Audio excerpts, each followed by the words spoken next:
is some document just leaked in the media.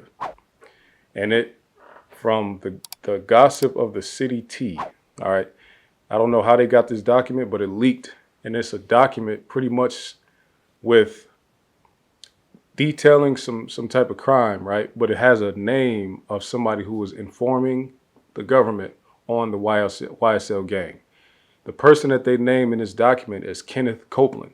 And pretty much what he's describing, there's only one page that came out. In this document, the crime he's describing is the shooting that happened back in 2015 where Young Thug supposedly rented a vehicle and someone got killed from a shooter out of that vehicle.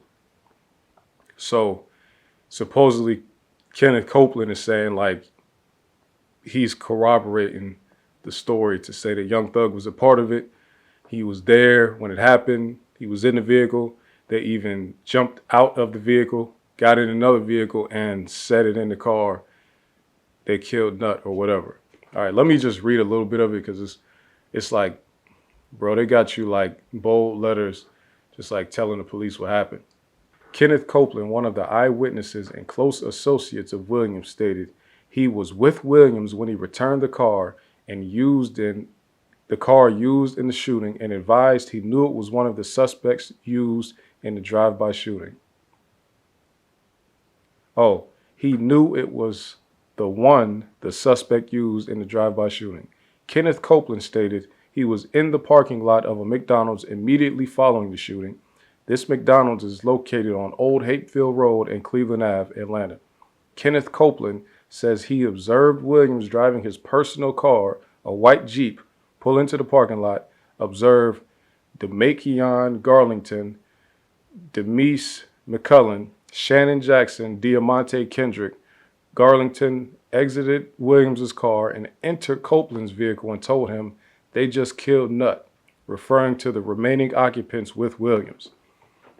So pretty much, Kenneth Copeland is not only saying that Young Thug was there, he gives this list of other guys who was there, and he said that Copeland is like, it wasn't me, but this guy Garlington got in my car and told me that they just killed this other guy. So that's the document that just came out. So a lot of people were like trying to figure out who was telling in this case. Now we at least have one name of a person that's been telling, and this is them describing a murder that happened on January 10th, 2015. It's a little bit crazy because Young Thug was a star at that time. Like it wasn't like before he got famous. So if this would have been Young Thug going on a hit in a rental car or in some type of vehicle on a hit in 2015, like he could have easily been spotted by pretty much anybody. But this guy Copeland is saying that like he knows for sure Young Thug was involved. He was there. He knew about it. He was in the area afterwards. The police document saying that they have cell phone data that does say that Young Thug was in that area, immediate area for sure at the time of the shooting. So man, it's just crazy. I know a lot of people were saying like they think Young Thug, that's a weak argument to say he rented the car. So why would Young Thug get in trouble just because somebody else took his car and went and shot somebody? But this is what I was trying to tell y'all the whole time. Or a lot of people were trying to tell y'all, they have informants in this case. They're not just grasping for straws here. They have people in that organization that are telling on other people in that organization and giving good details on what was happening. Not only that, the phones that these guys had in jail came from the police. They were pre-tapped phones. Okay, so they have all this information already. It's probably why they wanted to make such a big deal out of this YSL case, because it's like their trophy case. They are pretty confident they can win this case against these defendants. They're very confident. That's why this is the trophy case, and that's why they're making such a big deal out of it. All right. So man, brother Kenneth Copeland. I also found some other stuff about this fella, man, Kenneth Copeland. And forgive me if this is not the same person, but it's in the same exact area. And this guy is in Atlanta getting in trouble like just months before this whole thing, right? So he is one of 12 people. Kenneth Copeland is one of 12 people who have been arrested back in 2020 in Operation Phoenix, where they support. I guess when the pandemic first started and everything got locked down, as soon as people were allowed to come back outside and be in places and events and things like that, the crime in Atlanta went high, very high. Violent crime in Atlanta went up. Murders went up. So July 2020, there was like 24 murders in Atlanta alone.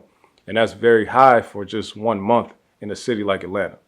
Not to say Atlanta is like the most peaceful city in the world, but it's not known as like the murder capital type of place. So 24 murders in Atlanta in 1 month is a whole lot. And they felt like this guy was involved with some of that stuff. So when they put Operation Phoenix together, they said they wanted to get 12 of the most violent gang members that they could think of, arrest them, and they felt like crime would fall. And according to them, when they arrested these 12 people, crime did go down a little bit. I mean, a lot of murders weren't happening so much. And the federal government was involved in helping Atlanta PD with this. They gave them resources so they could track people down, scoop them up, charge them properly, all that good stuff. And this Kenneth Copeland guy was a part of this. So this roundup happened in October 2020. The reason I'm bringing that up is because some people might be thinking, why would he tell on Young Thug and this YSL thing when like all you got to do is keep your mouth shut and everybody can go home? Well, the thing about it is he was already in trouble. You understand what I'm saying? Being that he was already in trouble, as a lot of people do who can't handle the trouble that they found themselves in, instead of standing on the life that you chose to live, he looked for an outlet to say, I want to get myself out of this, right? The way he got himself out of this is to say he wants to make a deal. I'll make a deal with you, Fulton County. Y'all look out for me. I'll give y'all a big fish, a superstar. I'll give y'all multiple superstars, actually. I'll give y'all YSL. And clearly, based on the document that has leaked. Now, I want to give a disclaimer here. The document that leaked, we have no way of authenticating it because it's not like the government will come out and tell us that's an accurate document. It would be up to us to keep on following the case and to see if this comes back up in the court later on. But as far as we know, we think this is an accurate, legit document. Somebody could have photoshopped it and made it look like a real thing, and Kenneth Copeland is actually not the person informing the government on any of this. But the way it looks, we'll say allegedly for now, the way it looks, Kenneth Copeland is allegedly helping the government take down YSL by at least, in one instance, describing a murder. And not describing a murder, but putting YSL members at the scene of a murder, at least, and saying that one of them confessed to it. Okay? So, yes, the Kenneth Copeland guy, he got arrested around in October 2020 for some other violent crime stuff, federal charges included. And now it looks like he's coming back and he was trying to lessen his own burden by giving up YSL. This is very wild. But if, I guess, us as the public, we don't know the people who are not superstars and all that good stuff. But in the YSL camp, I'm sure they probably knew immediately who was telling on them, because they know who caught cases at what point and everything. And again, I found some other thing from justia.com or justice.gov where it says that back in 2015,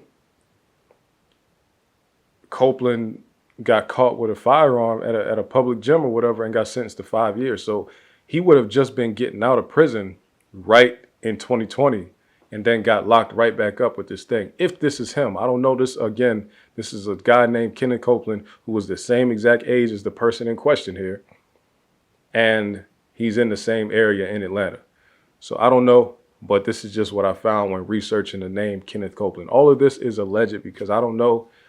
I don't have this man's social security number. I don't have his inmate number to look him up and verify that it's him in each one of these instances. But I will say the document that came out has Kenneth Copeland in bold letters. And when you look up Kenneth Copeland, these other articles match up pretty closely with what's going on in this YSL RICO case.